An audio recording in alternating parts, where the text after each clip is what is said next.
Salut la communauté foot, salut la communauté Barça, j'espère que vous allez bien et que la santé est au top. Alors ce soir, on va parler de débrief. Barcelone contre Valence qui vient de se terminer. Score final 4 buts à 2. Alors il y a pas mal de choses à dire. Déjà la composition n'était pas mal. La composition d'équipe de Xavi, le choix des joueurs de Xavi n'était pas mal. C'était une équipe plutôt classique, une équipe qu'on attendait tous, une équipe plutôt prévisible. De l'autre côté, en face, Valence qui n'est pas exceptionnel cette saison, mais qui avait des choses à jouer parce que il y a la course à l'Europe et tout qu'ils doivent aussi jouer. Et puis, bon, c'était un match pas facile, c'était vraiment pas facile parce que le Barcelone a vraiment souffert dans ce match. Et puis, moi, en regardant ce match, le titre que j'avais initialement prévu pour cette vidéo quand le Barcelone s'est fait remonter au score, c'était l'ennemi du Barcelone. C'est le Barcelone. L'ennemi du Barcelone, c'est le Barcelone. C'était ça que j'avais prévu comme titre de la vidéo. Mais là, le titre de la vidéo sera Lewandowski nous a sauvés. Oui, parce que Lewandowski nous a sauvés. Et j'espère que plusieurs d'entre nous, plusieurs d'entre nous dans la communauté Barça, nous allons nous excuser auprès de Lewandowski ce soir. Mais moi, je ne vais pas vite tirer les conclusions parce que vraiment, Lewandowski n'a pas été vraiment en top forme cette saison. Et sa saison, en général, a été en dents de scie. Au début, ce n'était pas trop ça. Et puis, il nous a montré que oui, il y avait encore les restes. Et après, il a encore sombré. Et puis, ce soir, vraiment, je pense qu'il a surpris tout le monde. Parce que marquer un triplé, alors qu'on était mené 2 buts à 1. C'est vrai, l'adversaire a pris un carton rouge avec l'erreur du gardien et tout. Bon, mais on connaît déjà comment ça se passe dans le football. Quand tu prends déjà un carton rouge, les chances pour que tu puisses tenir au score ou bien gagner la rencontre sont vraiment, c'est vraiment peu. Ça n'atteint même pas 6%. Donc, nous allons aller dans l'ordre des choses. Premièrement, le Barcelone qui ouvre le score grâce à un but de Fermin Lopez. Fermin Lopez qui monte dans les airs, tête croisée, waouh, super but. C'est un centre de Rafinha. Rafinha, bon, Rafinha qui n'a pas fait un si mauvais match, mais il n'était pas à la hauteur des attentes qui nous a habitués ces derniers temps. Mais bon, il a fait un match correct. C'était pas mal. Son match était pas mal. Alors, premier but, Fermin Lopez. Et là, le Barcelone à domicile et tout, on se dit, Valence n'est pas en top forme cette saison. Le Barcelone va vraiment aller chercher la victoire et chercher un résultat avec un score écrasant. Malheureusement, on ne sait pas. Ter Stegen, vraiment, à ton âge, à ton niveau, ton talent, je ne sais pas, ta carrière et tout, tu ne peux pas te permettre de faire ce genre d'erreur. Je suis désolé, mais Ter Stegen, vraiment, tu ne peux pas te permettre de faire ce genre d'erreur. Il voulait, je ne sais pas, pour moi, son intention, sa première intention, c'était de dégager le ballon en touche. Mais après, il s'est dit, bon, concéder une touche dans sa moitié de terrain et tout. Après, il s'est dit, je vais aller simuler un dégagement et puis tenter le dribble. Sauf qu'il a voulu lober le joueur. Et au lieu que c'est le ballon qui aille et lui reste, c'est plutôt lui qui est allé. Le ballon est resté. Geste complètement mal maîtrisé. Et puis, le joueur qui concourt le ballon de la poitrine et qui n'a même pas une bonne finition, mais Araujo est plus concentré à demander le hors-jeu que de défendre. Et Araujo, vraiment, il faut qu'on en parle. Je ne dis pas que c'est lui qui est le fautif sur ce but parce que à 100%, c'est Ter Stegen qui est le fautif. Mais je pense qu'avec un peu de sérieux, je ne sais pas si Araujo peut corriger l'erreur, mais la finition de l'attaquant de Valence n'est vraiment pas bonne. Et Araujo, au lieu de se concentrer à suivre même le ballon, au même de faire l'effort, il est là à réclamer les hors-jeux à tort et à travers. Araujo, et en plus, l'erreur qu'il fait sur le deuxième but de Valence, vraiment, ça remonte les mauvais souvenirs parce que vraiment, Araujo, il faut qu'on en parle. Ça devient de trop. Et vraiment, on va commencer à changer la perception qu'on a de lui. Parce qu'on l'a toujours vu comme un top défenseur, comme le patron de la défense barcelonaise, mais vraiment, ses performances ces derniers temps sont vraiment catastrophiques. Et personne ne va venir ici me dire que c'est parce que c'est à cause de son erreur que le PSG il est toujours dans son erreur et tout. Non, non, non, non. Je pense que l'erreur là, c'est loin derrière nous. Et en tant que professionnel, les matchs se suivent mais ne se ressemblent pas. Et puis quand un match est passé, même si ça fait mal, tu dois rapidement passer au suivant et vraiment te concentrer sur les échéances à venir. Donc son erreur ce soir, je ne comprends d'abord pas pourquoi il tacle. Et ensuite, il a toujours ces revendications qui énervent encore plus. Tu fais faute et puis tu veux toujours réclamer auprès de l'arbitre que tu n'as pas fait faute. C'est un peu comme contre le PSG. Il fait l'erreur et puis il a trois revendications différentes. Non, ce n'est pas moi le dernier défenseur. Non, je l'ai touché avec l'épaule. Non, il n'y a pas faute, il simule. Vraiment, on est en train de perdre patience avec toi, Rojo. On est en train de perdre patience parce que vraiment, là aujourd'hui, on va peut-être, certains ne vont peut-être pas s'attarder sur ça parce que on a gagné. Et puis, le plus important, c'est les 3 points, on passe à autre chose. Mais non, vraiment, il faut qu'on en parle parce que de plus en plus, là, ça devient grave. On est en train de perdre nos meilleurs défenseurs comme ça à cause des erreurs stupides et bêtes. Ce sont des erreurs de naïfs, des erreurs de débutants. Et je pense qu'Arojo, il doit progresser, non régresser dans sa carrière. Donc vraiment, quand je vois ces erreurs, ça me fait vraiment mal, ça me pince dans le cœur parce qu'il y a encore une occasion de Valence où c'est Koubassi qui se fait prendre par le rebond. Et il a suivi le défenseur de derrière jusqu'à il a suivi l'attaquant de Valence de derrière jusqu'à l'attaquant de Valence n'a même pas pu cadrer la frappe. Et ça m'a encore rappelé l'action d'Arojo que voici ton petit Koubassi, il n'a que 17 ans. Il connaît que quand l'avance entre en train de partir, en train de filer vers le but, tu le laisses aller et tu essaies juste de le gêner, soit en courant derrière lui, soit en essayant de gêner sa course ou bien en essayant de couper la trajectoire de sa frappe. Lui, il a laissé et le joueur n'a même pas cadré, pourtant on pouvait lui dire là, et pourtant il pouvait faire faute aussi et prendre un rouge. Et pourtant il a laissé l'attaquant aller au but, l'attaquant n'a même pas cadré. C'est la même chose. C'est la même chose que quand je vois les choses comme ça me rappelle des mauvais souvenirs, ça me pince le cœur en me disant que Arojo, qu'est-ce que tu avais fait? Mais bon, c'est pas ça le vif du sujet aujourd'hui. On parle du match contre Valence. Alors, l'erreur d'Arojo, le tacle stupide et bête.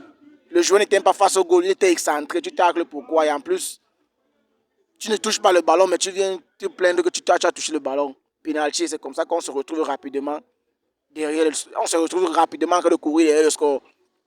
2-1 pour Valence, alors que Valence n'avait pas le niveau du match dans le contexte qu'on voyait, parce que le Barcelone est venu avec une animation, une animation de 3-2-5. On voyait Lewandowski à 9, et puis Rafinha à gauche, Fermin à droite dans le demi-espace, gauche-droite. Lamine Yamal qui collait la ligne à droite, Cancelo qui collait la ligne à gauche. On avait un double pivot de Gundogan, Christensen. Et puis derrière les trois, c'était Arojo au centre, Koubassi à gauche et puis Koundé à droite. Donc ça jouait vraiment bien, jusqu'à on a même ouvert le score. Au lieu de prendre l'ascendant sur l'adversaire, on s'est plutôt retrouvé derrière à cause de 2 erreurs stupides qui nous ont coûté 2 buts propres. Et puis heureusement qu'il y a eu cette erreur de main du gardien qui a coûté le carton rouge à Valence. À 10 contre 11, c'est là où on a pu lentement mais sûrement reprendre l'ascendant du match. Et c'est comme ça qu'on est allé à la mi-temps, on est revenu à 10 contre 11. Et puis Lewandowski s'est transformé en je ne sais pas quoi.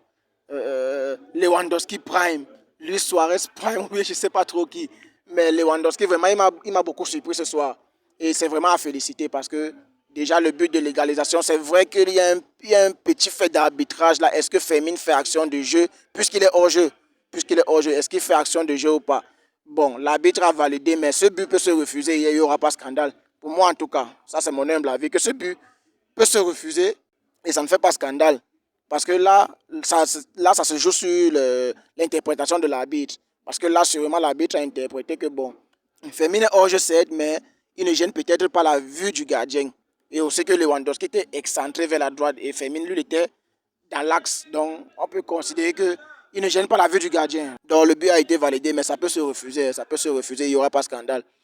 Donc, c'est comme ça que le Barcelone revient à 2-2. Et puis, le but du 3-2, Lewandowski encore. Le ballon que la tête d'Arojo et puis ça tombe sur un plateau d'or. Lewandowski n'a plus qu'à mettre la tête piquée. Et puis, c'est le but. 3-2. Et puis, sur un fait de jeu, coup franc. Quand on pose le coup franc, je vois Ferran Torres qui prend le ballon et tout. Je me dis, Ferran Torres prend le ballon pour tirer, quoi que c'est les entraînements ou quoi. Qu'est-ce que tu fais sur la balle? Et puis, bon, Lewandowski qui veut aussi tirer, je me dis, bon, de toutes les façons, de nos jours à Barcelone, on est habitué qu'on n'a plus de tireurs, on n'a plus de marqueurs de coup franc direct. Donc, ça ne vaut pas la peine. Pour moi, ce n'est pas une action qui... Et subitement, je vois les filets trembler.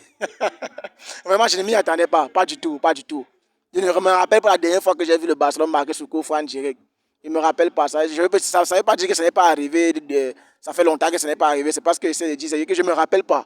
Parce que tellement ça n'arrive presque plus qu'on ne voit même plus les coups francs directs comme des actions de but. En fait, c'est un peu ça que j'essaie de dire. Donc Lewandowski triplé, bon match. Homme du match, c'est sûr. Je n'ai pas vu, mais c'est sûrement l'homme du match. Triplé. Il donne la victoire au Barcelone. Le Barcelone qui se relance à la course au titre, on peut dire. Mais ça, c'est plus la course au titre. On sait que tôt ou tard, le Real Madrid sera sacré champion d'Espagne. Donc ça, je vais dire que c'est la course à la Super Coupe d'Espagne. Donc, ils reprennent la deuxième tête. Ils reprennent la deuxième place autant pour moi. pour pouvoir jouer la Super Coupe la saison prochaine. Donc il y aura un match contre Girona, je ne sais pas quand, mais c'est dans 1 ou 2 journées à venir. Et c'est là où vraiment la deuxième place va se confirmer parce que vraiment, actuellement, celui qui fait le faux pas entre les deux, il va perdre la deuxième place. Donc, Cancelo, je n'ai pas aimé le match de Cancelo. J'ai pas aimé le match de Cancelo, vraiment. Cancelo, même offensivement, qui était son point fort, qu'il apportait offensivement, même offensivement, ce n'est plus trop ça.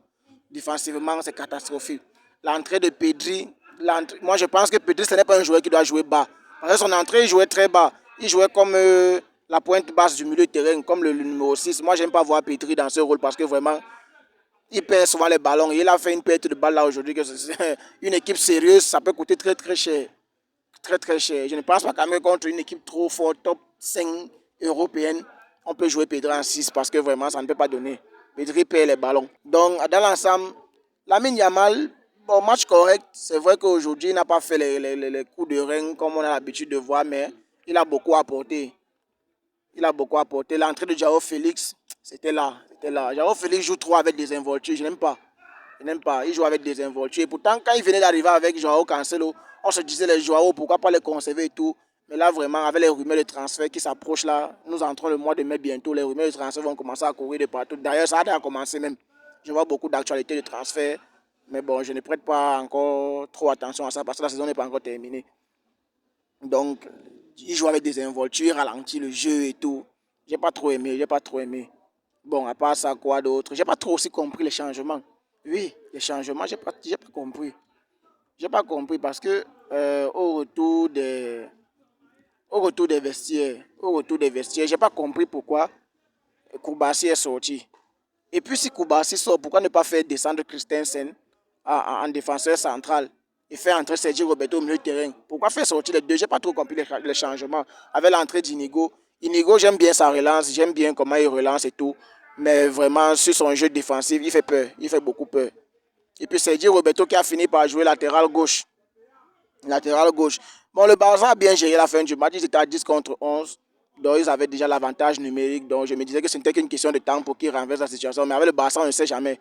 On ne jubile pas la victoire avant le temps. Donc, il faut toujours voir avant de croire avec Barcelone. Surtout le Barcelone de temps-ci. Donc, c'était un beau match. On est content du résultat. On reprend la deuxième place. Et puis, bon, demain, la Ligue des Champions reprend. Le cas de Xavi qui a décidé de rester, bon, je n'ai pas en parler. Mais moi, comme je vous avais déjà en parlé sur la chaîne, moi, je savais qu'il allait rester. C'est vrai que ce n'était peut-être pas du bluff, mais je ne voyais pas autre personne que Xavi continuer. Parce que Xavi a vraiment commencé quelque chose qu'il faut vraiment que c'est lui qui continue ça.